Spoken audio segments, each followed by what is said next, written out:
വള്ളികൾ എന്നല്ലല്ലോ. തങ്കച്ചാ, നിനക്ക് ഒത്തിരി വള്ളികളുണ്ട്. നീ എന്നിട്ട് ഈ സഭയിൽ വന്ന ആള് കളിക്കുക. നിന്റെ ഫോൺ എടുത്ത് പരിശോധിച്ചാൽ ധാരാളം വള്ളികള്. കുറിയാക്കോയെ,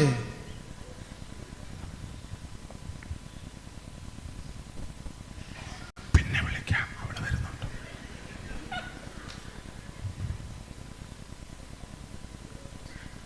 രാത്രി 10:30 കഴിഞ്ഞ് വിളിക്കും. പ്രത്യക്ഷത്തിൽ ഒരു വള്ളിയും അപ്രത്യക്ഷമായിട്ട്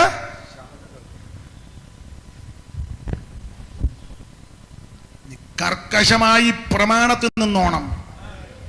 ഏക ഭാര്യയുടെ ഭർത്താവ്. ആവശ്യമില്ലാത്ത കോൾ അഥവാ വന്നാൽ പറയണത് ഞാൻ സൂസൻ മെഡലിട്ട് കൊടുത്തേക്കാം. ഞങ്ങൾ നമ്മുടെ മല്ലപ്പള്ളി പാപ്പച്ചാൻ്റെ വീട്ടിൽ ഇരിക്കുമ്പം ഒരു കോള് വന്ന് ഒരു സഹോദരിയാണ് വിളിച്ച. പാപ്പച്ചാൻ ഞാനും അടുത്തിരിക്കുക. അവിടുന്ന് ചോദിച്ചു, മോളി ഉണ്ടോ എന്ന്. ഉണ്ട പാപ്പച്ചൻ ഇല്ല, കുഞ്ഞുങ്ങളുണ്ട്, കൊടുത്തേക്കാന്ന്. കുഞ്ഞുമോള് പുള്ളിയുടെ ഭാര്യ. കോള് വന്നതാ, മോളി ഉണ്ടോ എന്ന്. പാപ്പച്ചാൻ പറഞ്ഞു ഇല്ല, മോളി ഇല്ല, കുഞ്ഞുങ്ങളുണ്ട്, വേണേ കൊടുത്തേക്കാം. നാട്ടെ കുഞ്ഞോളെ ആരാട്ട് വിളിക്കുന്നു. മനസ്സിലായി കാണും. വള്ളി. നിന്റെ ഭാര്യ നിന്റെ വീട്ടിനകത്ത്. അപ്പൊ നീ നിന്നോടൊരു കാര്യം പറയാം, വീട്ടിനകത്തായിരിക്കണം, നീ അപ്പുറത്തെ വീട്ടിലാകരുത്. നിന്റെ വീട്ടിൽ എന്തെല്ലാം ജോലിയുണ്ട് ഇല്ലേ? എന്തും വേണ്ട ജോലിയുണ്ട്.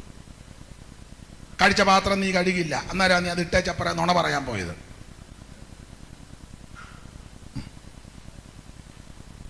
ഇന്നലെ കറി വെച്ച ചട്ടിക്കകത്ത് പുളിയും വെള്ളവും ഇപ്പോഴും കിടക്കുക, കഴുകിയിട്ടില്ല.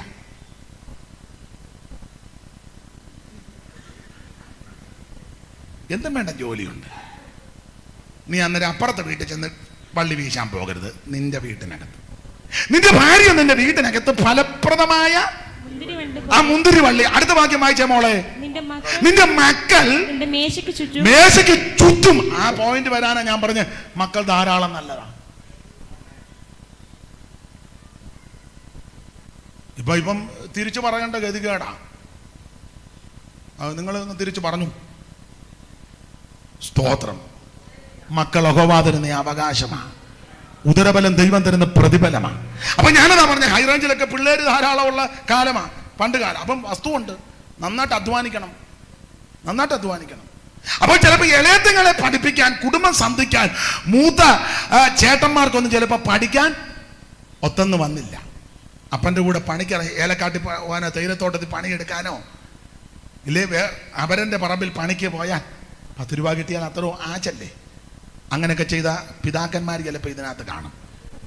നിനക്ക് വിദ്യാഭ്യാസം വേണ്ടതുപോലെ ലഭിച്ചില്ല, പക്ഷെ നീ ഭാരപ്പെടണ്ട.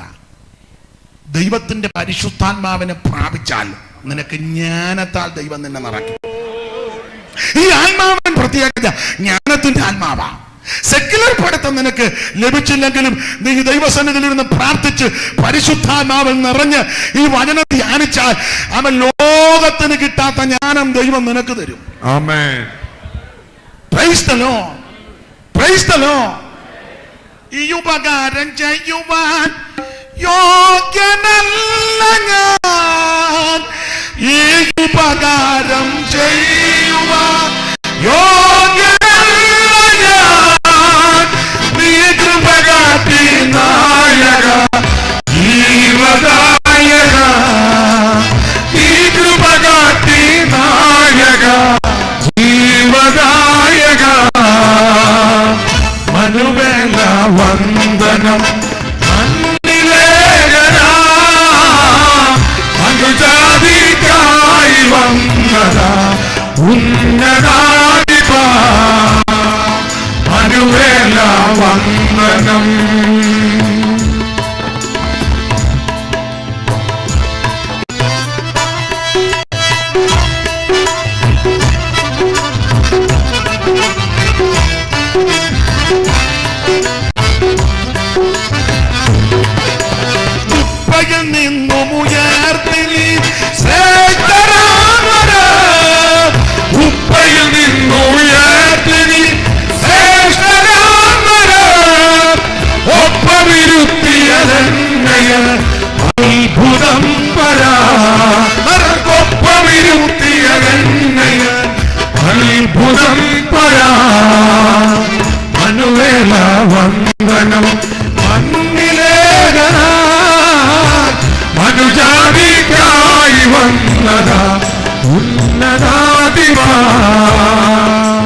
പറഞ്ഞാൽ നിന്നോട് ദൂരെ പറയുന്ന ഞാൻ ആരാന്ന് ചോദിച്ചാൽ അവൻ പരിജ്ഞാനമുള്ള ദൈവമാണ്. അല്ലാതെ പൊട്ടം ദൈവം ഒന്നും അല്ലെന്നായി പറഞ്ഞത്. നല്ല പരിജ്ഞാനം. അങ്ങനല്ലേ ആത്മാവിന്റെ പ്രത്യേകത? ജ്ഞാനത്തിന്റെ ആത്മാവ്, അതാ ജ്ഞാനത്തിന്റെ വിവേകത്തിന്റെ ആത്മാവ്. ജ്ഞാനമുണ്ട്. സ്തോത്രം. നല്ല ജ്ഞാനമാണ്. അതുകൊണ്ട് നിങ്ങളിൽ ജ്ഞാനം കുറവാകുന്നെങ്കിൽ ഫലിപ്പിക്കുകയൊന്നും വേണ്ട. ഞാൻ ദൈവദാസന്മാരോടൊരു കാര്യം പറയും. ഞാൻ എൻ്റെ അനുഭവത്തിൽ ഞാൻ 10ാം ക്ലാസ് ഒന്നും ജയിച്ചതല്ല. എൻ്റെ മാർക്കൊന്നും ഞാൻ പറയത്തില്ലെന്ന് ഞാൻ തുടക്കത്തിലേ പറഞ്ഞല്ലോ.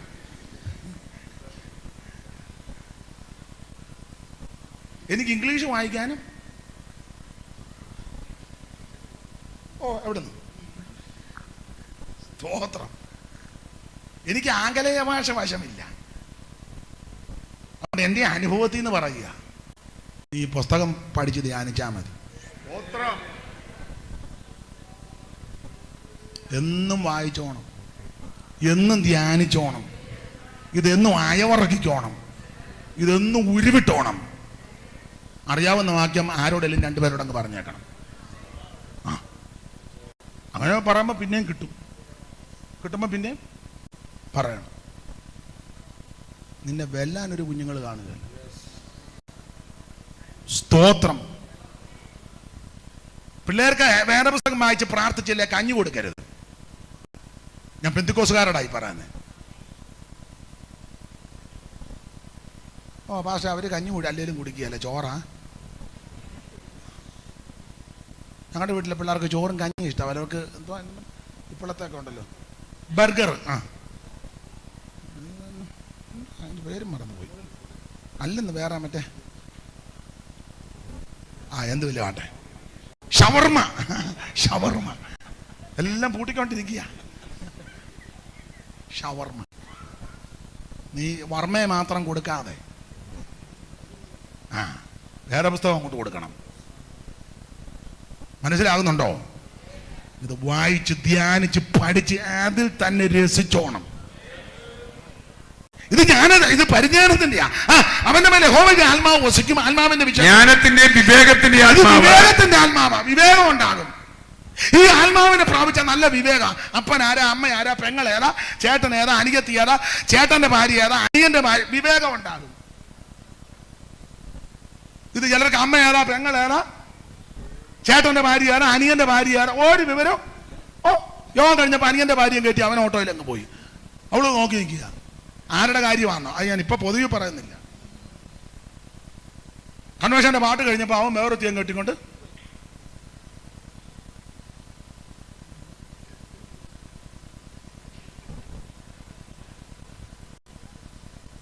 അവള് പറഞ്ഞു, നീ പെട്ടെന്ന് കയറിക്കോ, നമുക്ക് പോയേക്കാന്ന്.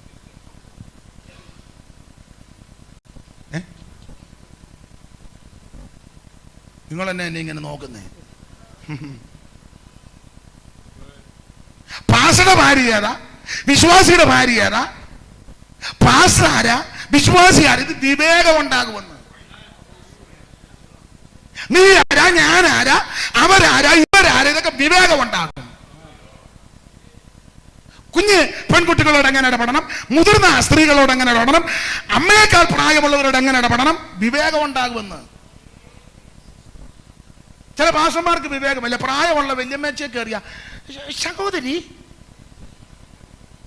തങ്ക സഹോദരി, എന്തുവാ തങ്ക സഹോദരി, അമ്മയുടെ പ്രായം അതാ അങ്ങനെ പറഞ്ഞു ഞാൻ എങ്ങനെ അത് പറയുന്നത്? അതുകൊണ്ടാണ് അമ്മയുടെ പ്രായമുള്ള അമ്മച്ചിയെ കയറിയ തങ്ക സഹോദരി. എന്നിട്ട് അപ്പുറത്തെ കൊച്ചമ്മയെ കയറിയോ അമ്മച്ചി. എടാ, നിനക്ക് വിവേകം ഉണ്ടായോ ഇതുവരെ? നീ 50 കൊല്ലമായിട്ട് പ്രസംഗിച്ച് തന്നെ നിനക്ക് കാക്കാച്ചിന് വിവേകമുണ്ടോ? അമ്മ ഏതാ, പെങ്ങൾ ഏതാ, വല്യമ്മ ഏതാ, വല്യപ്പൻ ഏതാന്ന്?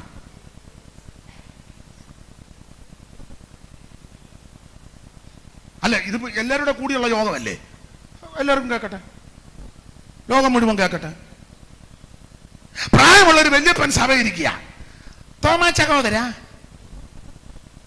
അതിന്റെ അപ്പുറത്തെ അപ്പനെ കയറിയോ, അവറാച്ചായൻ പ്രാർത്ഥിച്ചാട്ടെ, അവറാച്ചായൻ. മറ്റേതാനാ തോമാച്ചകരൻ. എടാ നിനക്ക് വിവേകമുണ്ടോ? നീ പ്രാപിച്ച ദൈവാത്മാവാണോ? ദൈവത്തിന്റെ ആത്മാവിന്റെ പ്രത്യേകത ഇത്. വായിച്ചേ. വിവേകത്തിന്റെ ആത്മാവ് ആലോചനയുടെ ആത്മാവ്. ബലത്തിന്റെ ആത്മാവ്. ബലത്തിന്റെ ആത്മാവ്. പരിജ്ഞാനത്തിന്റെയും. ബലത്തിന്റെ ആത്മാവ്. അല്ലാതെ ആത്മാവിലായി താഴെ വീഴുകയല്ല. ആത്മാവ് നിറഞ്ഞ തങ്ക താണ്ട നിറയെ കിടക്കുന്നു. ഉണ്ട് വീഴ്ചവൻ. ആത്മവിവശത.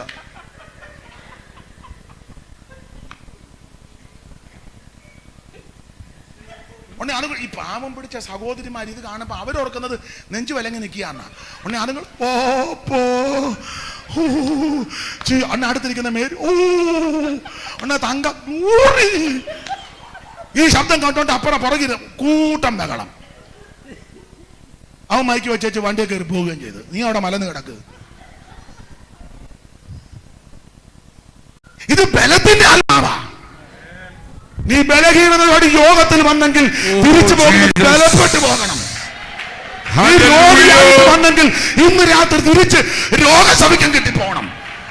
നീ മനോവേദനയോടെ വന്നെങ്കിൽ ഇന്ന് രാത്രി വിഷണ്ണ മനസ്സിന് സ്തുതി എന്ന മേലാടയാ. നിന്റെ രട്ടടിച്ച് സന്തോഷത്തെ ഉടുപ്പിക്കുന്നത് രാത്രിയാ. നിന്റെ വിലാപത്തെ നൃത്തമാക്കി തീർക്കുന്ന രാത്രിയാ. ഇത് ബലത്തിന്റെ ആത്മാവാ.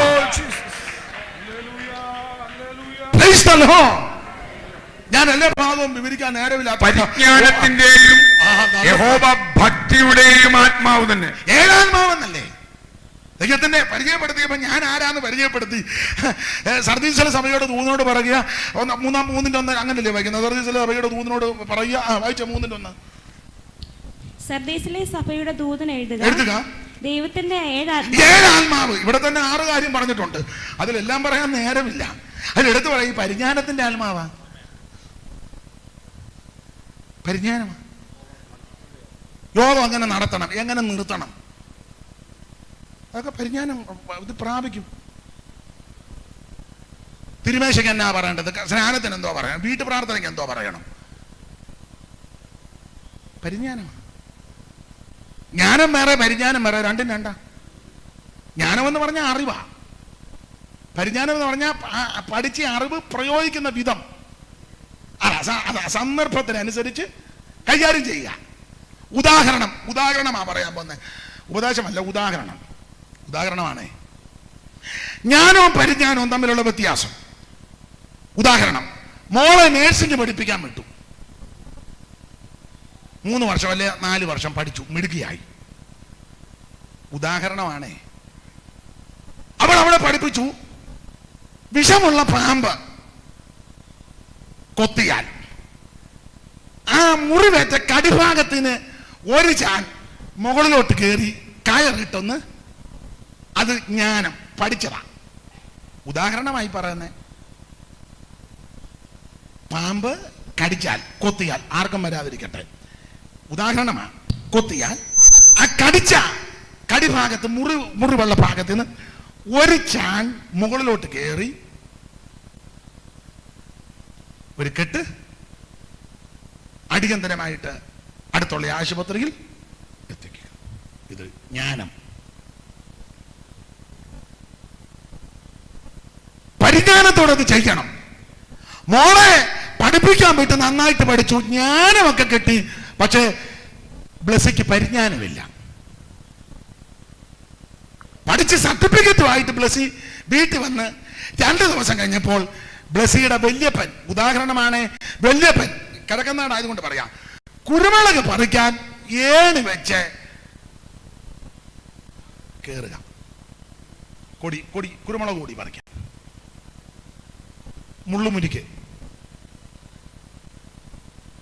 മുരിക്കല്ലേ കൂടുതൽ. നിങ്ങൾ പിന്നെ ഉണ്ടായിരിക്കും, നിങ്ങളല്ല ലണ്ടനിൽ നിന്ന് വന്നാന്നോ? ഞാനോടത്ത് ഞാൻ പറഞ്ഞത് എത്തിയെന്ന്. അതാന്ന് ഒരിക്കൽ ഇവിടൊക്കെയാണ് ഇപ്പൊ പൂമരച്ച് വിടും. ഇവിടെ പൂമരച്ചുണ്ട്, പോണിച്ചല്ലേ ഇവിടൊക്കെ. എന്നാലും ഉണ്ട്, നല്ലതാ. മുരിക്കാ കൂടുതൽ. അപ്പൊ മുരിക്കല്ല, ഏണി, മുളയുടെ ഏണിയാ പണ്ട്. ഇപ്പോഴത്തൊക്കെ എങ്ങനെയാണെന്ന് അറിയാൻ മേല.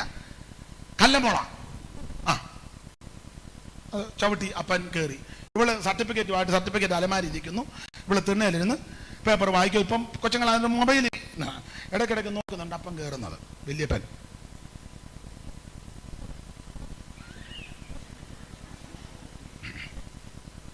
അപ്പോൾ വല്യപ്പൻ കയറി അങ്ങോട്ട് ചെന്ന് ചാക്ക് പുറകിൽ കെട്ടിയിട്ടിരിക്കുക, പറിച്ച് ഇടുക. അങ്ങനെ ഉദാഹരണമാണ്.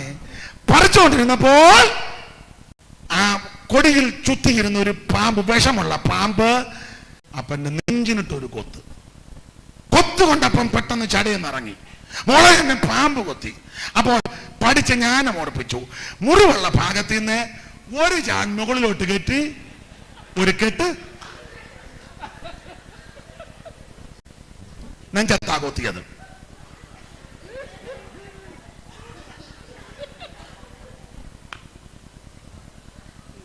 ഇതിന് പരിജ്ഞാനമെന്നാണോ പറയുന്നേ?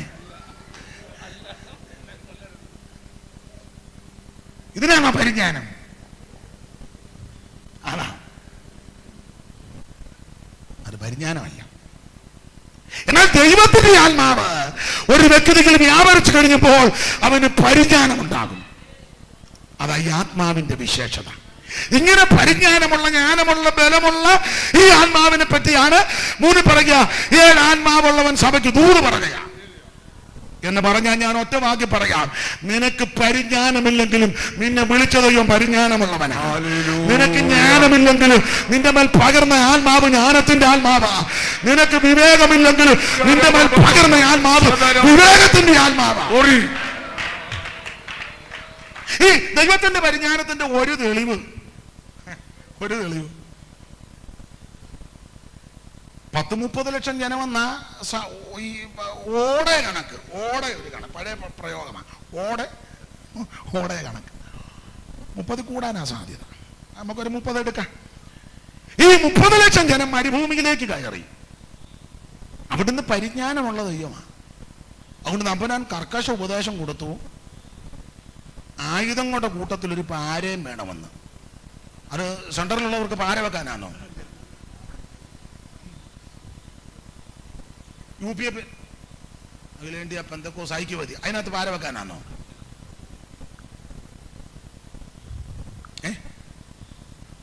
കൺവെൻഷൻ കഴിഞ്ഞ് 3-4 പേര് വെച്ച് കുറുക്കൊപ്പിക്കാനാണോ? നമുക്ക് അടുത്ത പ്രാവശ്യം പുള്ളിയെ സെക്രട്ടറി ആക്കരുത്, മറ്റേ പുള്ളിയെ തട്ടിയേക്കണം, അതിനാണോ പാര? പിന്നെ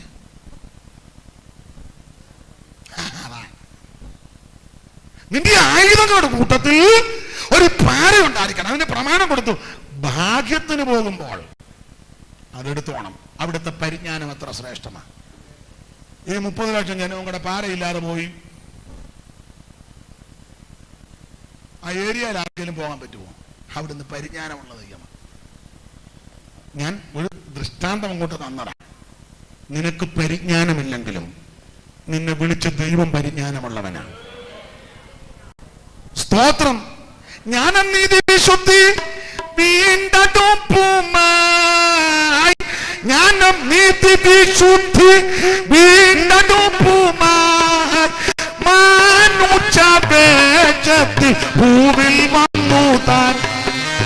മാനുച്ചപേക്ഷത്തിൽ ഭൂവിൽ വന്നു താൻ. പരിജ്ഞാനദായകൻ പരലോകെ പോയവൻ. പരിജ്ഞാനദായകൻ പരലോകെ പോയവൻ. സിയോൻ കുമാരിയിൽ കാന്തൻ വേഗം വരുക. സിയോൻ കുമാരിയിൽ കാന്തൻ വേഗം വരുക.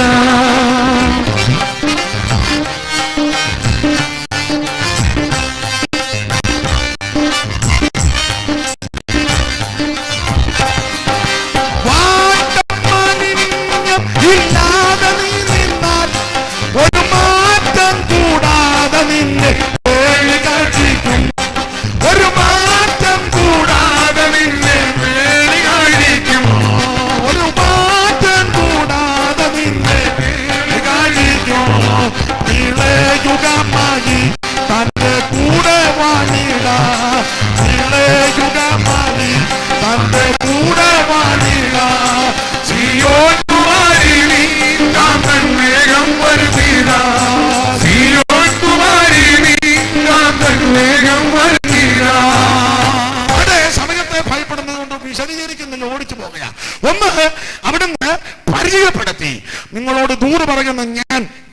ആത്മാവുള്ളവനാ എന്ന് പറഞ്ഞാൽ ജ്ഞാനത്തിന്റെയും വിവേകത്തിന്റെയും പരിജ്ഞാനത്തിന്റെയും ബലത്തിന്റെയും ശക്തിയുടെയൊക്കെ ആത്മാവാണ് വ്യാപരിക്കുന്നത്. അതെ, മുന്നോട്ട് പോകാം. 2, ഈ സഭയെ നോക്കി കർത്താവ് അഭിനന്ദിക്കുക പതിവാണ്. ഈ സർവീസ് സഭയെ നോക്കി കർത്താവ് ഒന്ന് അഭിനന്ദിച്ചത് ആ 3-ാം അധ്യായത്തിന്റെ 4-ാമത്തെ വാക്യം വായിച്ചേ. അഭിനന്ദനം. എങ്കിലും ഉടുപ്പ് മലിനമാകാത്ത കുറെ പേർ സർദീസിൽ നിനക്കുണ്ട്. അതൊരു അഭിനന്ദനം. എങ്കിലും ഉടുപ്പ് മലിനമാകാത്ത കുറെ പേർ, അത് പെന്തിക്കോസിലുമുണ്ട്. സർദീസിൽ മാത്രമല്ല, ലോകത്ത് മുഴുവനുള്ള സഭകളിൽ കുറെ പേരുണ്ട്.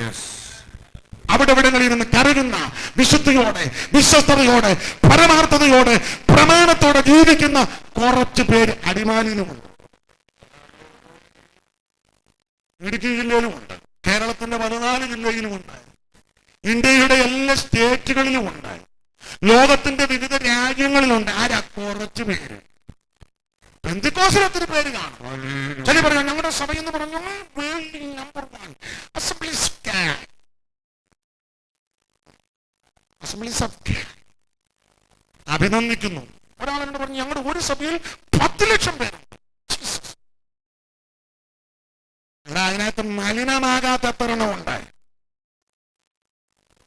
ഐക്യവേദിയല്ലേ അങ്ങനെ കേട്ടോ. കാരണം വേർപെട്ട സഭകളിൽ നമ്പർ 1 അസംബ്ലി സഭ.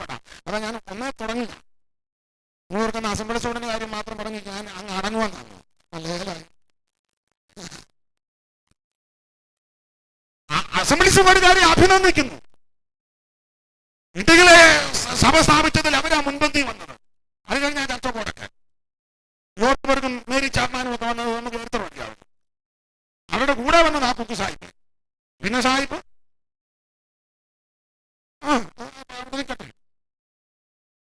അസംബ്ലി സഭ അഭിനന്ദിക്കുന്നു. പക്ഷെ അതിനകത്ത് മലിനമാകാത്ത എത്രയാണ്?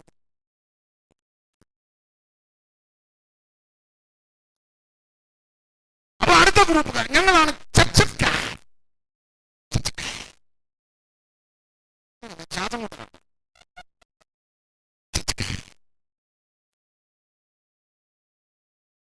അവരെ അഭിനന്ദിക്കുന്നു, ചർച്ചക്കോടിനെ അഭിനന്ദിക്കുന്നു. കാരണം കേരളത്തിൽ ആ കാലത്ത് കുക്ക് സാഹിബ് വന്ന് ഒത്തിരി കഷ്ടം സഹിച്ചു. നല്ല മനുഷ്യൻ, ഒത്തിരി മിഷണറി വൈദ്യന്മാർ ഒരു പാത ഒരുക്കി തന്നു. അതുകൊണ്ടാണ് ഇന്ന് രാത്രി നമ്മൾ ഇവിടെ ആയിരിക്കുന്നത്.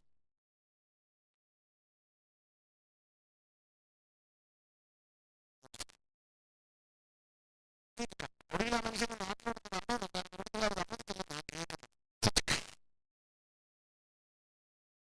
അങ്ങനെ കൂടുന്ന് വരണമെന്നുണ്ടായിരുന്നു.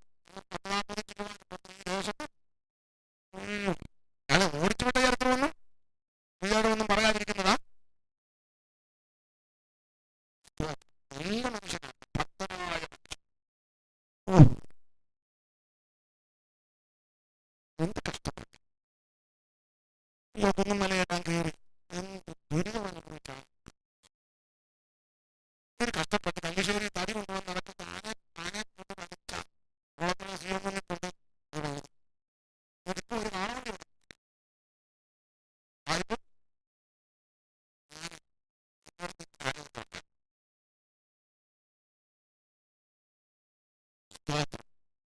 ചർച്ചക്കോടിനെ അഭിനന്ദിക്കുന്നു. അസംബ്ലി സഭയായിട്ട് കഴിഞ്ഞാൽ ചർച്ചക്കോടാണ് പെന്തക്കോസ്തി രണ്ടാം സ്ഥാനം. അഭിനന്ദിക്കുന്നു. ടെന്നസി അറിയാമല്ലോ, ഞാൻ വിവരിക്കുന്നു. പക്ഷെ അതിനകത്ത് മലിനമാകാത്ത നമ്മുടെ വിഷയമാണ്. ഉടുപ്പ് മലിനമാകാത്ത എത്ര എണ്ണമുണ്ട് അതിനകത്ത്? ജീവിത ക്രമീകരണത്തോടെ ജീവിക്കുന്ന തരണമുണ്ട് കുറച്ച് പേരും. മലയാളി പെന്തക്കോസ് പഠിക്കുമ്പോൾ അതിൽ നമ്പർ 1 IPC, ഇന്ത്യൻ പെന്തക്കോസ്.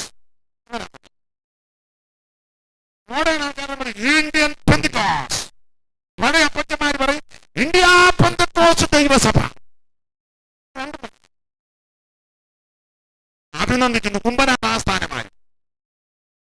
ഒരു പ്രാരംഭ സമയത്ത് എത്രയോ ദൈവദാസന്മാർ കഷ്ടപ്പെട്ട് വില കൊടുത്തു. സാറപ്പച്ചൻ അവர்கள் കൊടുത്തറ ഉമ്മച്ചായന്റെ സ്ഥലം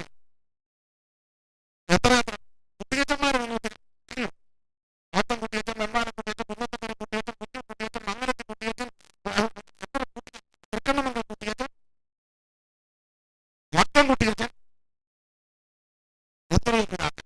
ഉള്ളായം, ചെറിയാച്ചൻ, ചേട്ടൻ, തീവളിച്ചൻ, അഷ്ടമുടി ഉമ്മച്ചൻ, കുറുത്തറ ഉമ്മച്ചൻ,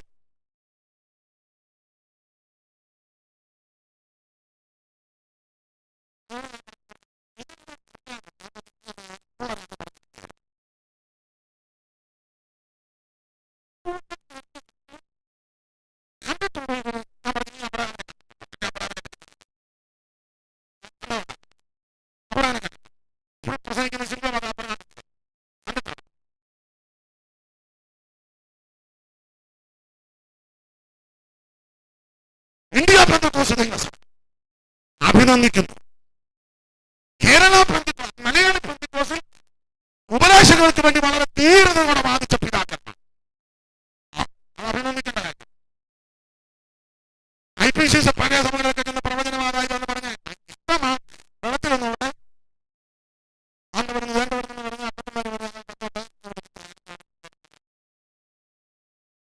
കേട്ടിട്ടുണ്ട്. PMP പവറുകൾ ഇരുന്ന സത്യം ഓരോ പ്രവർത്തകർ പറഞ്ഞു, മകനെ മൂലപ്പെട്ടൊടുങ്ങി വരുന്നെന്ന് പോലെ. അപ്പത്തെ പറഞ്ഞു കുറവെടുത്തേച്ച് നീ അവിടെ ഒടുങ്ങി വരിക. അതൊക്കെ വേറെ സഭ വിളിച്ചതാണ്. അഭിനന്ദിക്കുന്നു IPC. പക്ഷെ അതിനകത്ത് ഉടുപ്പും മലിനമാകാത്ത തരണമുണ്ട്. വോട്ട് പിടിക്കാനും ആള് കളിക്കാനും കസേര കളിക്കാനും ഉണ്ടല്ലോ ഇഷ്ടം പോലെ ആള്. ഉടുപ്പ് മലിനമാകാത്ത എത്രണ്ണം ഉണ്ടെന്നാ ചോദ്യം. സ്തോത്രം. തൊട്ടുതാഴെ ഷാരോൺ സഭ, അനുഗ്രഹിക്കപ്പെട്ട കർത്തദാസന തോമാചായൻ മൺമറഞ്ഞു. അയ്യാവുള്ള സാറിന്റെ മകൻ ചെട്ടിമുക്കിന് അനുഗ്രഹിക്കപ്പെട്ട കർത്തദാസൻ. തന്റെ സഹോദരൻ പീജാദാനിയൽ സാറ് പെന്തക്കോസ്ത് ചേർത്തുകൊണ്ട് സ്ഥാപനം PC മാനോട് അമ്മായി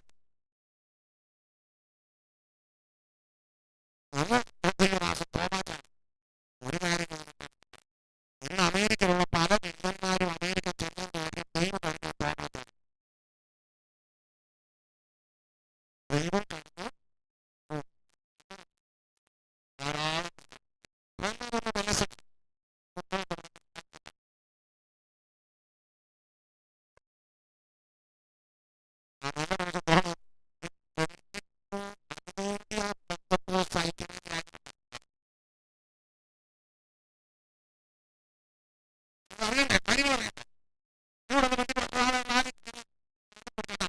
എന്നാ നടന്നേക്ക് നാളെ നീ വാ. അല്ല വളവിന് വെച്ച് എന്നാണ് പെന്തക്കോസ്ത് അതൊന്നും എനിക്ക് എന്നോട് പറഞ്ഞു.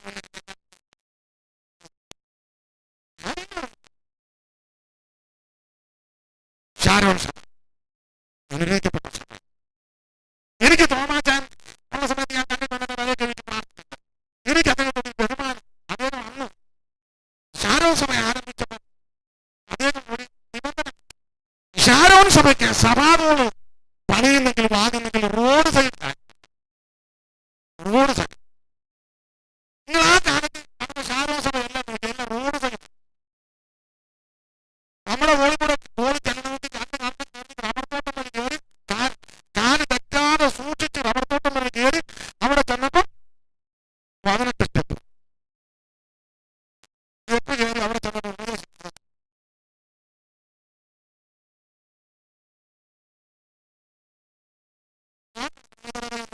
ശൈലി പറയുന്നത് അനുഗ്രഹിക്കപ്പെട്ട പ്രസ്ഥാനമാണ് ഷാരോൺ. നല്ലതാ. പക്ഷെ അതിനകത്ത് ഉടുപ്പ് മലിനമാകാത്ത എത്രണ്ണം ഉണ്ടെന്നാണ് എന്റെ ചോദ്യം.